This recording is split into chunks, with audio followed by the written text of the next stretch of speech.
Good day guys and welcome back to my YouTube channel. So today is April 5, it's a Monday and we're still under ECQ. So if you noticed, ECQ naman ngayon, ba't siya naka-uniform? So wala lang, kaninang umaga nag-uniform talaga ako kasi actually ang dami ko nang dapat gawin, ang dami ko nang pending na mga application, di ko pa na encode and syempre pag nasa bahay ka medyo hindi ka talaga makapag-focus. So na ako, kunwari talagang full force yung work natin kahit nasa bahay lang naman. And with that, so finish na ako sa mga errands. Naisip ko, nagmuha na rin ng next YouTube video natin. So itanong ko na to before kung interested ba kayong malaman kung ano yung job ko before. And then sa mga nakapag add na sa akin sa social media, so at least they had an idea. So this time, I will just share a little bit of my journey on how I became a flight attendant and now a full-time sales agent with Toyota Calamba, Laguna. So with that, siguro, iniisip ko sabi ko, paano kaya siya mai-present in a way na hindi naman masyadong boring. Parang feeling ko kasi kung nagsasalita lang ako, nakakatamad naman. Nagsasalita lang ako all the time. So, I'm going to show you, since na ipakita ko na sa inyo before yung aking makeup routine, wala namang masyadong iba, laging ganon. Even though I was flying before, yun pa din, same set of items, same tricks ang aking ginagawa. Ang ipapakita ko sa inyo ngayon, summer na din naman. So, if you want to learn something about hairstyle, so I will show you my flight attendant hairstyle na ginagamit ko din naman dito sa uniform. And as promised, of course, i-share ko sa inyo yung aking flight attendant journey. So, bring out your comb, mga ladies, and ang inyong mga ipit. At ituturo ko sa inyo ang cabin crew hairstyle 101 and at least a little bit of my journey about how I became a flight attendant and eventually a sales agent. West 12 ng umaga. Meanwhile, ladies and gentlemen, please direct your attention to your cabin attendants. We have KG, Des, and Therese on how to demonstrate to you the safety features of this aircraft.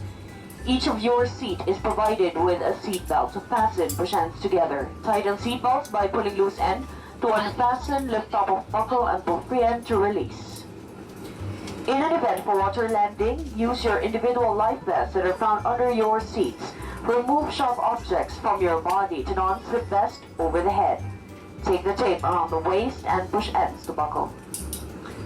Pull the tape to tighten. When outside the aircraft, jerk inflation tags to inflate your vest. Manual inflation tubes are found on both sides, blow to increase air and push pins inward to release air. Light will automatically illuminate once the battery is immersed in water.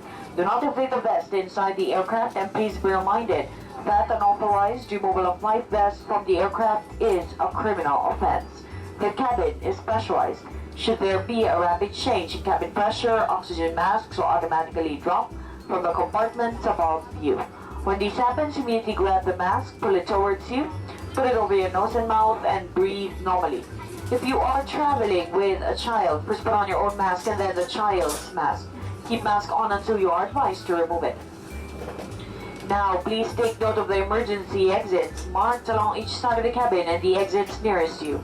For further information, please refer to the safety instruction card found in the seat pockets in front of you.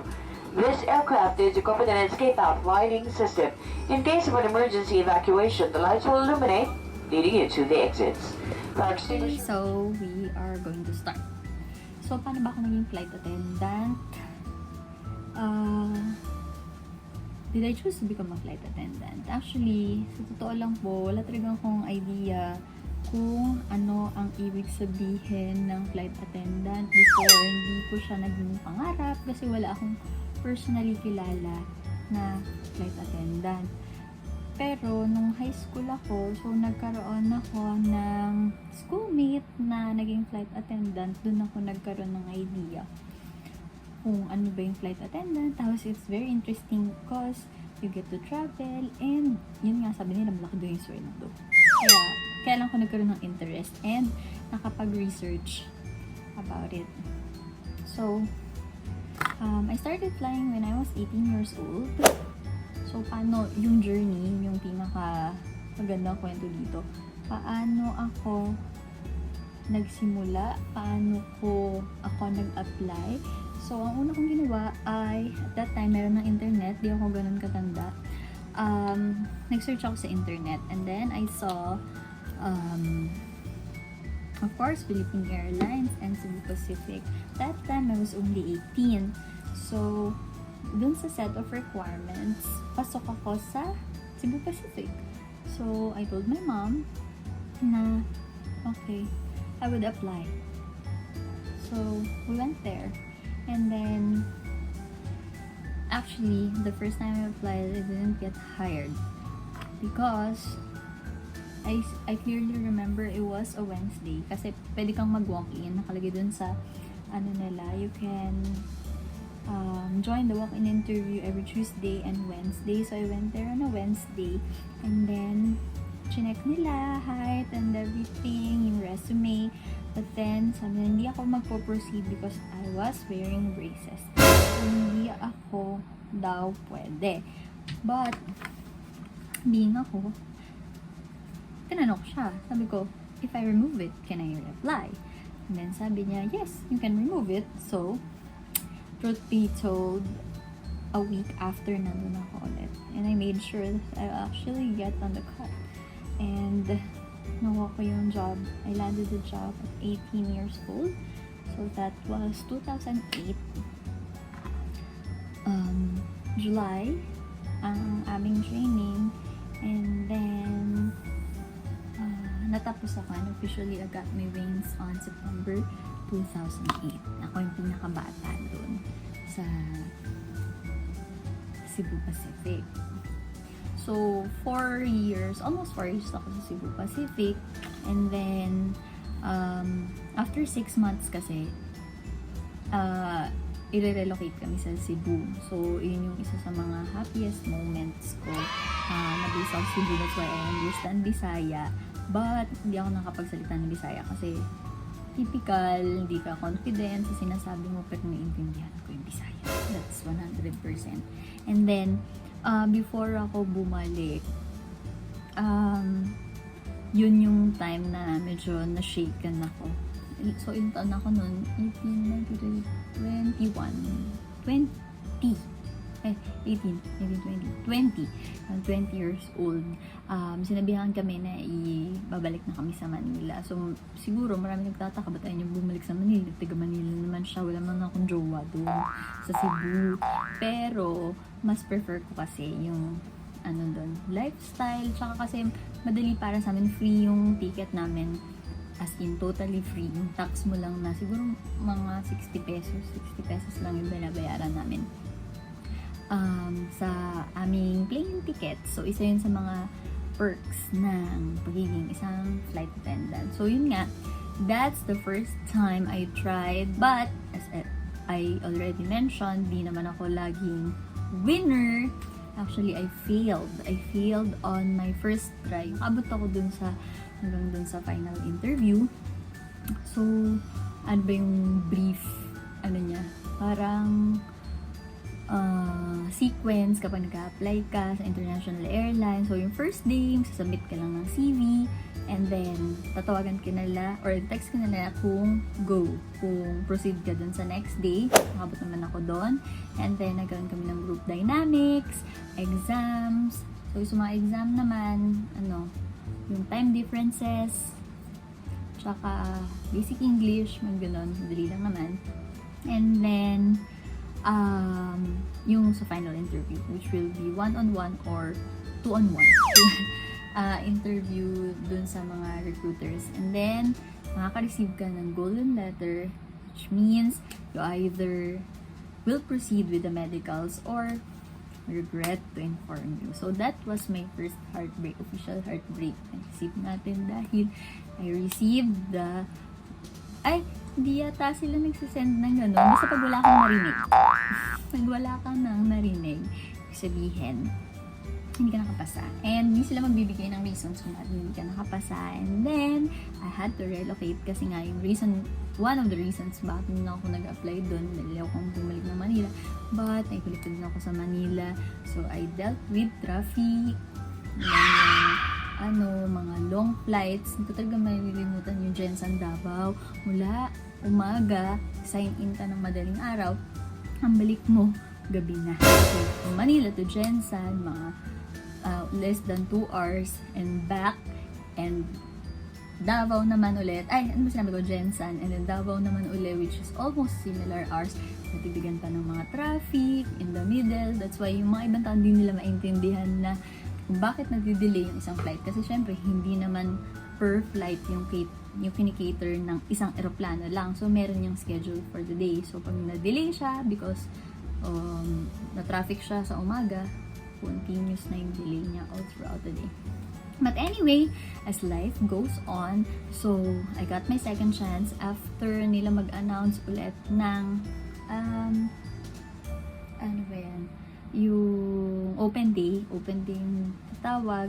So, nag-apply ulit, and then I got the chance, and then yun na, finally. So, alin ba yung mas masaya? Depende kung paano mo siya titignan, kasi kapag dito kasi sa Cebu Pacific, wala kaming dati nung panahon ko, kasi ngayon ang alam ko meron na ring mga international layovers, pero nung panahon namin meron kaming mga international pero mga turnaround lang, like Hong Kong, Osaka, Jakarta. So imagine, we do it on red night flights. Ibig sabihin, alis kami ng gabi, and then kinabukasan balik namin, hindi kami nakakapag-stay doon. But maganda doon, it's totally free. As I mentioned, 1,650 lang yung tax. So kung saan mo gustong pumunta, pwede kang pumunta, magbayad ka lang ng tax, hop in, bring your family, and that's it. And of course, syempre Filipino company siya. Nandito ka sa Pilipinas, kasama mo yung family mo, compared nandun ka sa Middle East, for example, kasi dun yung maraming mga airlines. So, sa salary naman, syempre, mas malaki yung conversion rate, syempre, kung dollars, let's say dollars yung susweldohin mo. And then, of course, mas mahaba yung flights, mas marami kang pakikisamahan, iba't ibang mga klaseng mga tao, which I both enjoyed kasi yun naman yung talagang ginagawa ko na ever since. Okay, so moving forward, bakit naman ako napunta sa sales? So, after some time, syempre meron akong mga gusto ding mangyari para sa aking sarili. So, napag-decidean ko, I wanted to go back to school. Actually, habang nagpa-flying ako nun sa Cebu Pacific, nag-enroll ako sa Open University naman. Kulit, no? Nag-enroll ako sa Open University ng Bachelor of Arts in Multimedia Studies. So, classic pa yata si Sarah Geronimo, kaso hindi naman, virtual lang yun kasi Open University naman siya. So, yun, natapos ko siya isang semester, pero yun na yung time na hire ako sa Qatar Airways, so na-stop din siya. Pero I always have this heart for academe. So, tsaka ko, hindi kasi talaga ako pakalindi. Halimbawa, na-master ko na yung isang bagay, nabobore ako. Gusto kong mag-work. So, gusto ko lagi akong may ginagawa, and yun, mag-aaral. So, hindi ko alam kung blessing in disguise or talaga yung calling ko or whatever it is, but I'm really thankful kasi of course ngayon naman natin na yung aviation hindi siya masyadong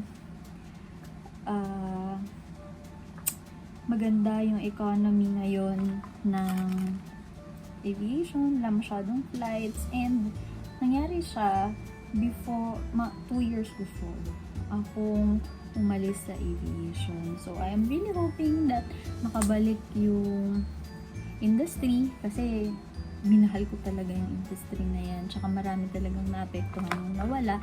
I know that will come back because Of course, I know everyone's excited to travel again. And hopefully, this pandemic will end soon. So, yun. Naputol na yung story ko. Tataka kayo, bakit? Ayun lang, nag-decide ako na bumalik para mag-aral. And then, that time din kasi yung sister ko flying din siya. And then, kumbaga parang nag-alternate kami. Kasi siya yung nandito sa Philippines, nag-flying siya dito. Tapos, ako yung nandun. Tapos, in a way, na pagkasundaan na din na ako naman dito. And then, it's time for her to set her wings and fly. So, yun ang aking story and flight attendant journey turn into sales agent here at Toyota Calamba. And ngayon, nagamit ko yung skills ko nga na mga natutunan ko dun sa school, especially dun sa Bachelor of Arts and Multimedia Studies, kasi hindi ko naman ina-expect na eventually yung platform for selling will be on social media. So, malaking tulong yun sa akin na even though hindi concrete yung mga napag-aralan ko doon, nagkaroon ako ng idea or nakapag-generate ako ng mga possibilities. Kasi ngayon, laging ECQ, may mga ganyan. So, malaki yung reach kapag nasa social media. Masaya ba ako dito sa ginagawa ko? Definitely. Actually, hindi ko alam na marami din palang na itong job na to, hindi ko din alam. Mahihain talaga ako. Hindi naman sa mahihain. Paano ko ba yun? Hindi ko naisip na pwede pala akong mag-sales. Kasi hindi ako magaling sa sales talk. Yung maraming tao na na hindi ako magaling magbenta, what if they turn me down, mga ganun. Pero, along the way, natututunan siya. Kaya thankful ako din na napasok ako sa sales. Kasi, actually, isa kong client din yung comment niya. Sabi niya sa akin, dapat daw ang piliin kong partner ay sales. Kasi kahit anong gawin mo, ang isang tao na hindi nasa sales, kapag tinurn down mo siya, mapapanghinaan siya ng loob, mawawalan na siya ng mawalan na siya ng loob, natanggaan na siya ng loob. But ang taong nasa sales, very persistent. Kahit sabihin mo sa kanya, no, continuous pa din siya. Pero sabi ko, sales na po ako. Okay na po yun. Hindi na po kailangan sales lahat. Dahil wala na pong bibili. Hindi tayo dun sa may bibili din naman. So, yun. So far, so good. And thank you po, Toyota Calamba, Laguna, dahil sa opportunity. Ito yung pagka-hire ko dito, hindi ko pala yung na-discuss. Ano din siya, by chance, kasi nag-enroll na ako. Pagka-uwi ko, nagpahinga lang ako, pero dahil sobrang kulit ko nga, hindi ako matigil or mapirme. After 2 months of not working, kasi ganun yung timeline ko eh.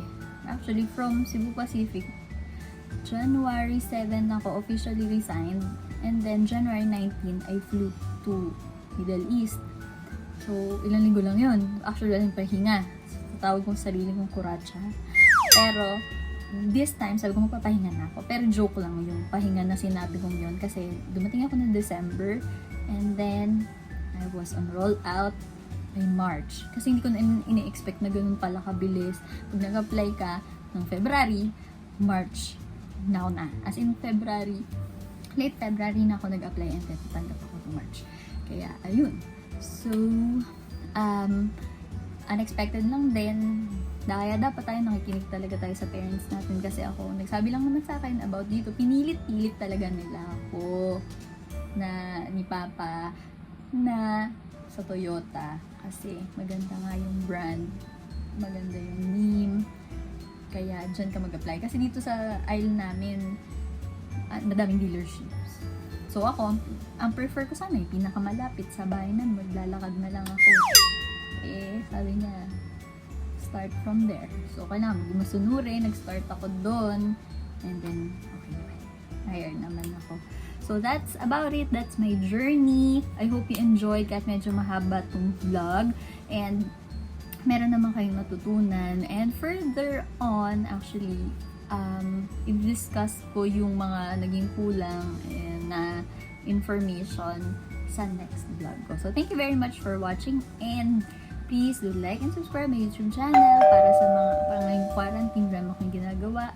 Watch my videos, like my videos, and share. And of course, we're still accepting yung ating mga loan applications and inquiries regarding sa ang aking Facebook page. Please do like and subscribe also. So thank you very much for watching my vlog, and I hope to see you in Toyota Calabas.